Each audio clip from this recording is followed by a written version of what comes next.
Segunda temporada do Sobre Vasco com cenário novo, abertura nova, quadro novo, tudo novo. A única coisa que não muda, você sabe, né? É que aqui a gente só fala do Vascão.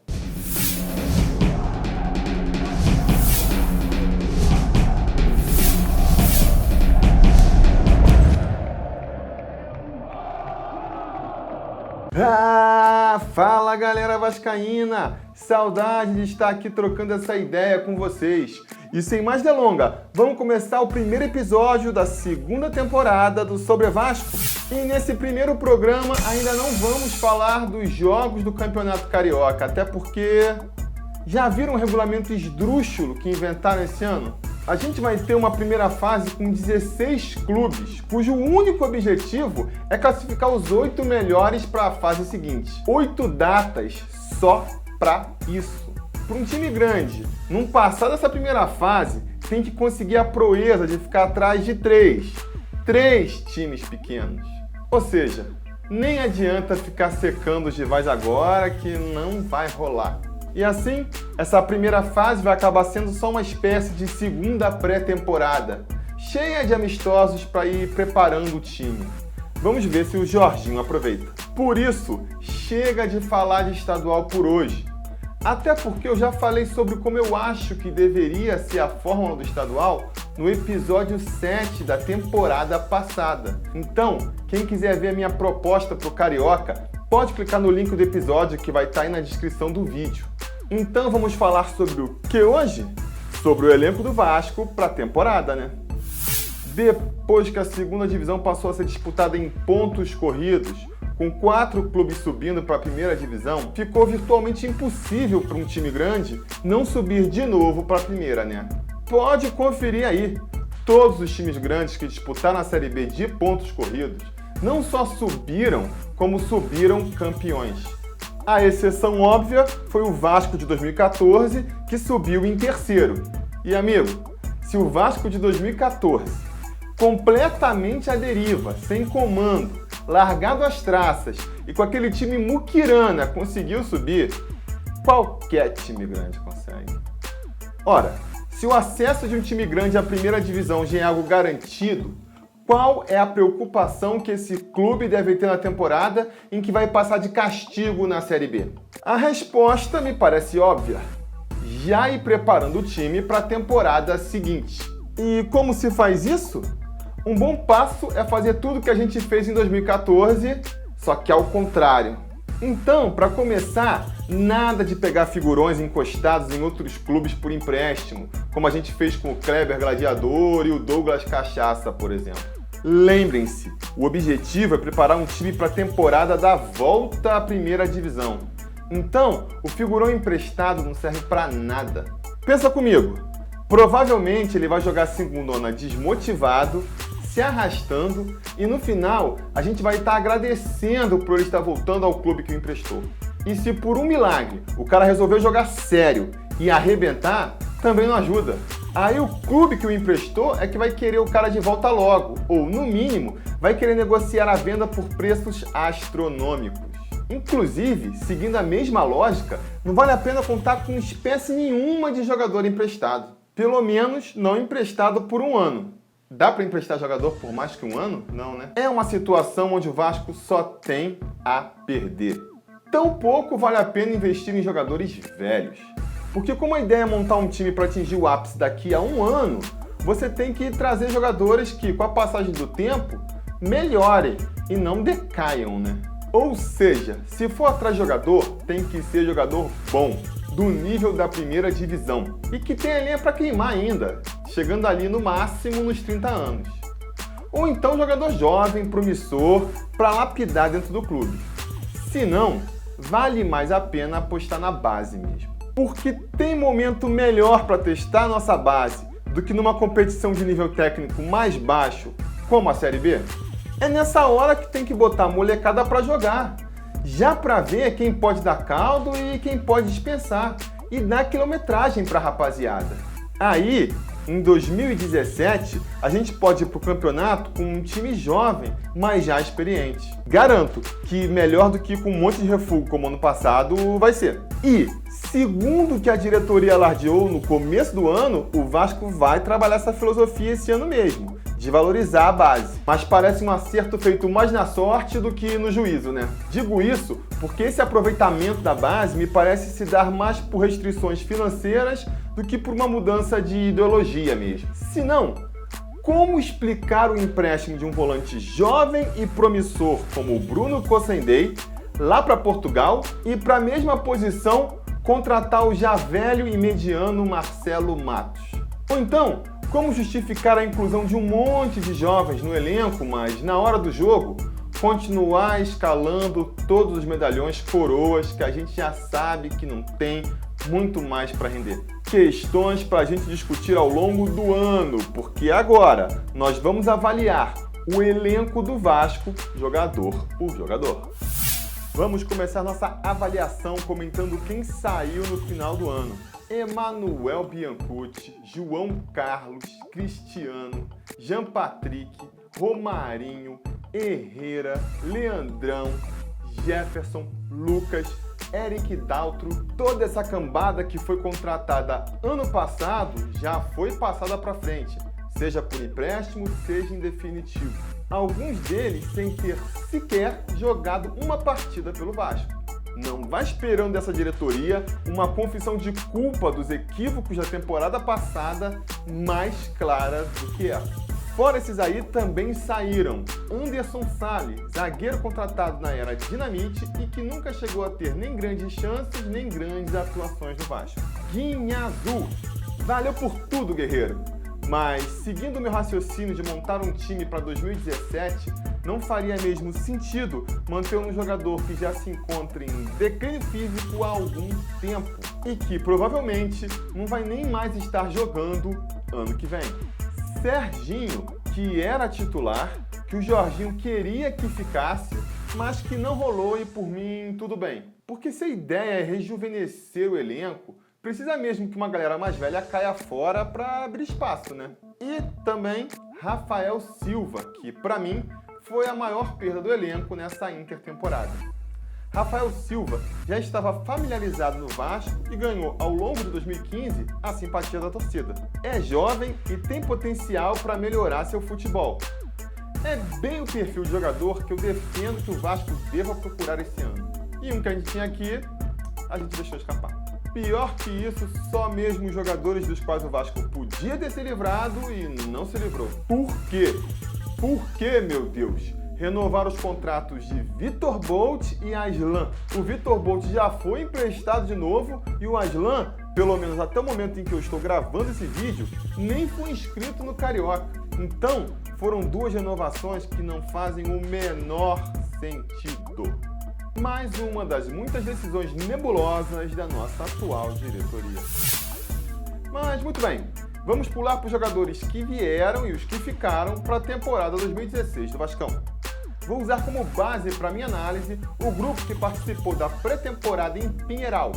Vamos lá! No gol temos o Martin Silva, um dos pilares da equipe. A qualidade dele indiscutível, né? Tem 32 anos, o que é ok para goleiro, então dá para considerar tranquilamente que ele ainda vai ter condição para ser titular da posição em 2017. E ele vai ser importante para dar experiência e orientação para a equipe, no caso de realmente a gente querer montar um time mais rejuvenescido. Além dele, temos o Jordi e o Gabriel Félix, goleiros da base que vão ter a chance aí de ganhar mais bagagem em 2016. E, finalmente, o infame Diogo Silva, que provavelmente a gente vai ter que aguentar no elenco até o seu contrato com o Vasco acabar. Na zaga, mantivemos a dupla das duas últimas temporadas, Luan e Rodrigo. Luan é craque, jovem e indiscutivelmente titular, até o momento em que tiver que ser vendido para tampar os rombos financeiros do clube.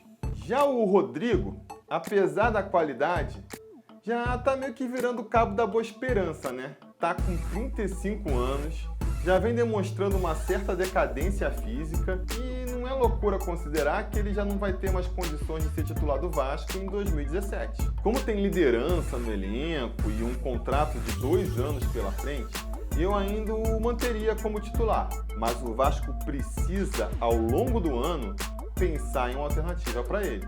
O reserva imediato da zaga, aquele que deve entrar sempre que um dos titulares não puder, tem tudo para ser o Rafael Vaz. A idade dele, 27 anos, permite que ainda seja considerado para o elenco de 2017.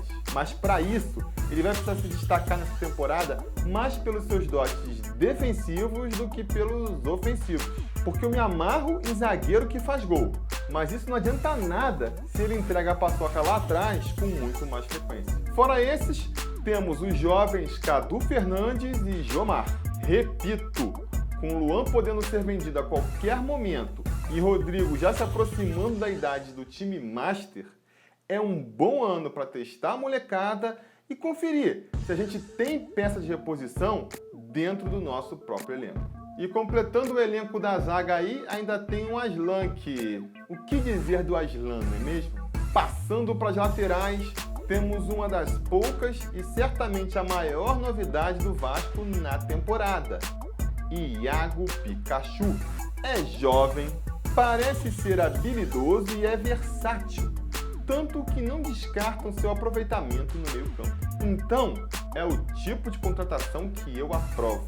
Vou aqui ficar torcendo para ver ele evoluindo e se adaptando em 2016 para chegar com tudo em 2017.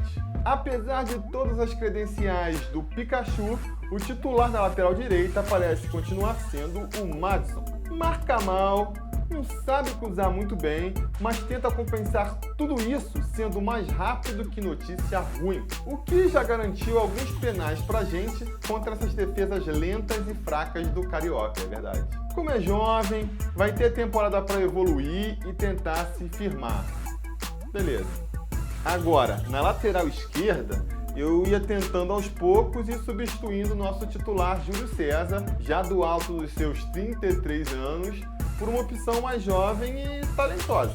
É aquela coisa, o Júlio César pode ser bom para a Série B, mas para o retorno da Série A ele vai segurar as pontas? Então a opção mais óbvia seria o Henrique, que parece promissor, mas precisa se livrar do seu histórico de contusões. Além dele, temos outros dois jovens relacionados, Alan Cardoso e Bruno Ferreira. Vamos torcer para todos esses jovens terem as suas oportunidades no time também. De volante temos Andrei, Bruno Galo, Diguinho, Marcelo Matos e, pela filosofia do Jorginho, Júlio dos Santos e Matheus Pet. Seguindo o raciocínio de pensar em um time para 2017, a menos que um dos veteranos, Diguinho, Marcelo Matos e Júlio dos Santos, comece a jogar muita bola, eu tentaria achar uma solução mais jovem para o setor. Botaria ali o Bruno Galo, que tem alguma experiência, mas não é tão velho ainda, e um dos moleques, o Andrei ou o Matheus Pet. No meio temos o Nenê, cuja permanência é o verdadeiro grande reforço da temporada e que, se você for observar em campo, acaba jogando mais de atacante mesmo. Tá jogando o fino da bola, é o dono do time, é o ídolo da torcida, então nem tem muito o que discutir, né? É titular absoluto do time e a gente tem que segurar ele até o momento em que ele quiser parar de jogar. Além dele, a gente tem também o Andrezinho, o Evander e o Matheus Índio. Apesar do Andrezinho já estar mais para veterano, pela qualidade e pela experiência dele, eu acho que deve continuar sendo titular. Mas aí, de novo, defendendo o processo de renovação, acho que o Matheus Índio e principalmente o Evander precisam, ao longo da temporada, irem ganhando cada vez mais espaço para ver se deslancha. E, finalmente, no ataque, temos um monte de jogador que, se juntar, não dá um. Caio Monteiro, Éder Luiz, Jorge Henrique, Renato Kaiser, Riacho, Thales e William Barbio. O Jorge Henrique pode até ser um dos atacantes mais experientes e qualificados desse elenco, mas desde o ano passado já se arrasta em campo. Não dá para imaginar que em 2017 ainda seja relevante para o futebol. Por isso, por mim, devia ser posto de lado. O Riascos é jogador emprestado e, por tudo que eu falei lá no começo, eu acho que não devia mais ter chance. Ou você acha, apesar desse bom começo de ano aí do colombiano, que o Vasco deva gastar dinheiro para contratar o cara em definitivo? Eu não acho. Então, eu tentaria compor o ataque com a experiência do Éder Luiz, que acabou de renovar o contrato aí, e a juventude de algum dos garotos, ou o Thales, ou o Renato Kaiser, ou o Caio Monteiro. E aí fica sobrando o William Barbio, que também pode ter suas chances. mas eu não boto muita fé de que a temporada na Chapecoense tenha feito o futebol do Cabeleira evoluir a ponto de nos surpreender. Bem, com isso a gente completa a análise do elenco vascaíno. Fica faltando analisar agora as opções táticas do time, né? Se o Nenê, em campo, joga como um atacante, não é melhor escalá-lo como tal? E o Júlio dos Santos como primeiro volante? Pode funcionar contra o Madureira ou o América, mas vai funcionar contra um time com um ataque de verdade? Questões importantes, mas que a gente vai ter que deixar para outro episódio dessa temporada, porque esse aqui já está ficando longo demais. Antes de terminar, eu preciso fazer as já tradicionais previsões do Sobre Vasco. Ano passado eu acertei na cabeça que o Vasco ia ser campeão carioca, na margem de erro que seríamos eliminados nas quartas de final da Copa do Brasil. E só errei feio mesmo a previsão que eu mais queria ter acertado. Apostei que o Vasco terminava em 14º no Campeonato Brasileiro. E como vai ficar esse ano? Com o time do Vasco pouco modificado em relação à equipe que se acertou no final do ano passado, mantendo a comissão técnica inclusive, e considerando todos os fatores externos, a dupla Fla-Flu brigando com a federação e não dando tanta importância para o estadual, a amizade entre o Eurico e o presidente da FERJ, a importância para a autoestima do clube que esse título traria, o campeonato sem o Maracanã e o Engenhão e, portanto, com só o Vasco dos grandes tendo casa para jogar. Levando em conta tudo isso, eu cravo que o Vasco vai se sagrar bicampeão estadual. Na margem de erro, chega pelo menos na final. Na Copa do Brasil, eu repito a previsão do ano passado. Apesar de já ter ouvido dirigentes falando que o Vasco vai brigar pelo título da competição, eu duvido. Eu só torço para não fazer feio e não ser eliminado por nenhuma zebra e aposto no Vasco caindo nas oitavas de final quando pegar o primeiro time grande pela frente. Na margem de erro, chega no máximo nas quartas de final de novo. E finalmente na Série B, aí não tem caô. Não quero nem margem de erro nesse aqui. É Vascão campeão da segundona, o que, vamos e venhamos, não é mais do que obrigação. E aí, no final do ano, a gente retoma o assunto para ver o quão preciso eu fui nas minhas previsões.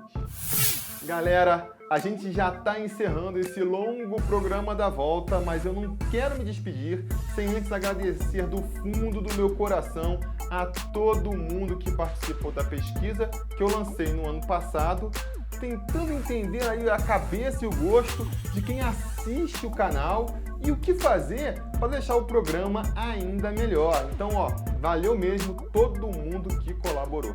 Eu quero dizer também que li a opinião de todo mundo e achei todas as ideias que vocês deram muito boas. Mas muitas, infelizmente, ainda não podem ser aplicadas porque o Sobre Vasco ainda é um canal pequeno. Então falta tempo, dinheiro e recurso para colocá-las em prática. Mas está tudo anotado aqui e conforme as oportunidades forem surgindo, a gente tira elas do papel. Agora, uma dica que muita gente deu e que faz muito sentido, a gente já pode começar a fazer. Dar mais voz para você, vascaíno que assiste o programa e que sabe tanto de Vasco quanto eu. A proposta do Sobre Vasco, afinal, sempre foi conversar sobre o nosso amado clube. E conversa implica em ouvir mais de uma opinião. Então, vamos fazer assim. Todo final de programa eu lanço uma pergunta e vocês respondem. Pode ser por texto, áudio ou vídeo. Aí, no programa seguinte, eu passo a opinião de vocês aqui. Vamos experimentar para ver se dá certo? Então vamos começar com vocês dando as suas previsões sobre o Vasco em 2016. Responde aí, como vocês acham que o Vasco termina no Carioca, na Copa do Brasil e na Série B? Que no programa que vem eu mostro algumas respostas aqui. Vocês têm os comentários aqui embaixo, a nossa fanpage no Facebook e a nossa conta no Twitter para mandar as suas previsões. Então manda bala que terça-feira que vem, às 11h30 da manhã, a gente volta mostrando algumas delas por aqui. Até lá, saudações vascaínas! Então, pessoal, esse é o espaço que eu vou reservar para mostrar algumas respostas de vocês. Como hoje não tem nada para mostrar ainda, eu aproveito para reforçar aquele convite de sempre. Curte aí nosso canal no YouTube para ser avisado sempre que tiver programa novo. E, se gosta do programa, dá aquela curtidinha no vídeo para o canal ganhar relevância e começar a aparecer para cada vez mais vascaínos. E não deixe de seguir o Sobre Vasco nas outras redes sociais, facebook.com/sobrevasco e twitter.com/sobrevasco. Ah, e se quiser apresentar o canal para algum amigo, agora temos o link personalizado do YouTube. É youtube.com/sobrevasco. É isso aí. Falou, valeu!